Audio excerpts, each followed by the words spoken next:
দেখো বন্ধু, সবার একটা জিনিস দেখায় একটা, যে গিটার দেখছো ওটা যে কিনেছি, ঠিক আছে? তো আমাকে এটা লোক বলছে, একটা বয়স্ক লোক বলছে, তুই এটা নিয়ে কি করবি, এটা কিনেছিস কেন? যা গান শিখবো আর কি করবো। আমি বলছি, গান শিখে কি করবি? তুই স্টেজে প্রোগ্রাম করবি? যা, স্টেজে প্রোগ্রাম করতে হবে, গান শিখতে হবে। ভালোবাসা থাকতেই পারে। এখন যদি একটা বাচ্চা ছোটবেলা থেকে আঁকা শেখে, তার আঁকে, ছবি আঁকে, এবার তার যদি ছবি আঁকার প্রতি একটা ভালোবাসা থাকে, তো সে কি করবে? সে ছবি আঁকাটা কাজের জন্য ব্যবহার করবে?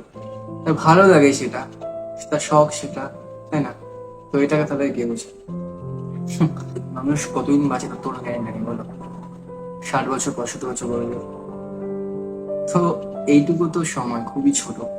সেগুলো দিয়ে যে শখ গুলো আছে সেগুলো তো পূরণ করতে হবে। পাঁচটা লোক তো পাঁচটা রকম কথা বলবেই। মানুষ তো জীবনে কিছুই সাথে নিয়ে যায় না। যদি তুমি আনন্দ বলে নিয়ে যেতে পারো সাথে।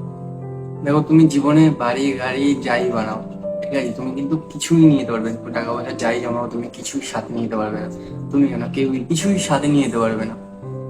কিন্তু তুমি যদি তোমার শখগুলোকে পূরণ করো, তোমার আনন্দগুলো তুমি অনুভব করো জীবনে, সেগুলো কিন্তু তোমার সাথে থাকবে, তোমার অনুভবে থাকবে সেগুলো। তো জীবনটা অনুভব করতে তো হবে।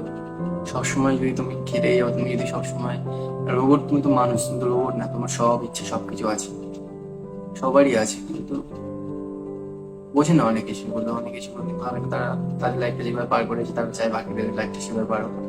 সেটা পরে কথা। দেখো, জীবনটাকে অনুভব করবে, জীবনটা, তোমার যে শখ আছে সেগুলো পূরণ করার চেষ্টা করবে। নিজের শখ নিজে পূরণ করে না, একটা আলাদাই শান্তি থাকে, এটা দেখবে।